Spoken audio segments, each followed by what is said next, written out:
جاوید احمد غامدی صاحب کہتے ہیں کہ وراثت والے مسئلے میں ساری امت غلطی پر ہے. دین واٹ؟ مثلا کہتے ہیں کہ پہلے اولاد کو حصہ ملے گا پھر ماں باپ کو. نہیں، ساری امت غلطی پہ ہے تو میرا خیال ہے جواب ادھر خود ہی ختم ہو گیا. وراثت کے مسائل خود لکھے ہوئے ہیں قرآن میں ترتیب کے ساتھ. سورہ نساء آیت نمبر 11 سے آنورڈ میری ویڈیو بھی دیکھ لیں، ایک ایک حدیث میں نے ڈسپلے کروائی ہے.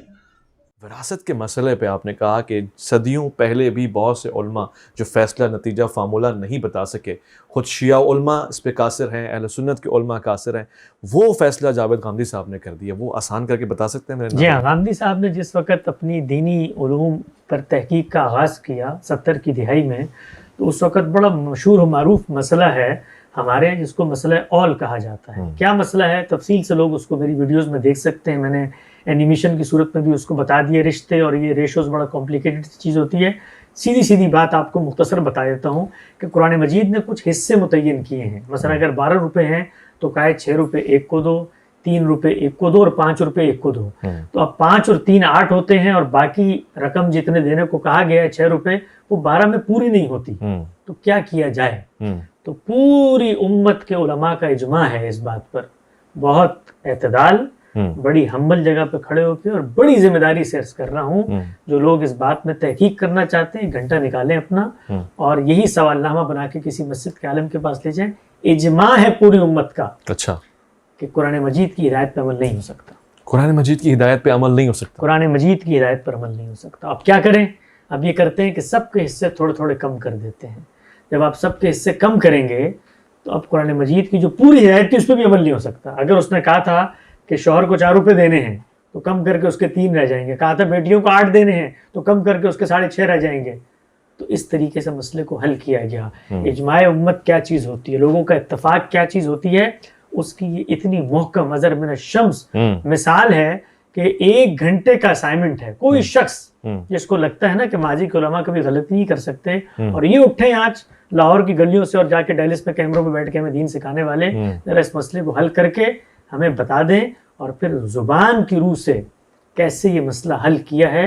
اس کے بعد علماء کو ڈگریاں مانگنے کی کوئی ضرورت باقی نہیں رہی. میرا سوال کلالہ کی وراثت کے بارے میں حسن الیاس صاحب کی ایک ویڈیو سیریز میں انہوں نے علماء کی مس انڈرسٹینڈنگ کی ریزنز بتائی ہیں. 2 ریزنز، ایک حضرت عمر کی کوئی انٹرپریٹیشن یا ڈیسیجن تھا اور دوسرے قرآن کی ورژنز.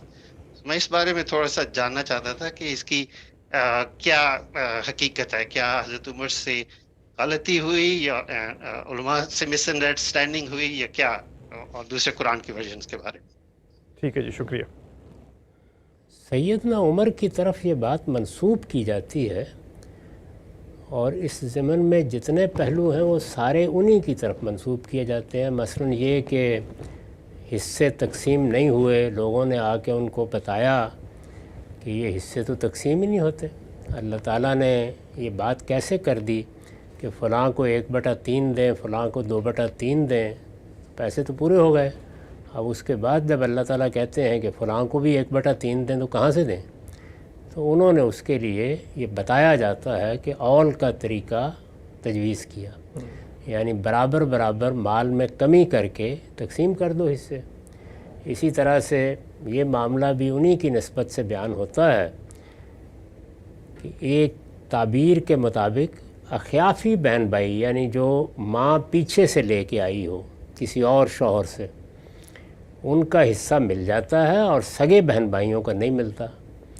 تو سگے بہن بھائیوں نے آ کے حضرت عمر سے کہا کہ حب بننا ابانا کانا ہمارا، تھوڑی دیر کے لیے فرض کر رہے ہیں کہ ہمارا ابا گدھا تھا تو ہم نے قصور کیا کیا ہے. تو اس کو قضیہ ہماریہ کہتے ہیں.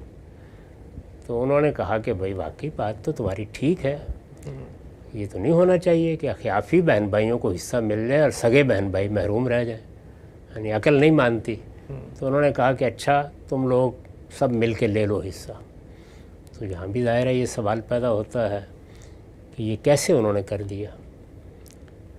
اسی طرح کلالہ کے بارے میں ان کی طرف بعض باتیں منسوب کی گئی ہیں کہ انہیں سمجھ میں نہیں آتا تھا کہ یہ کیا حصہ ہے، بار بار پوچھتے رہے.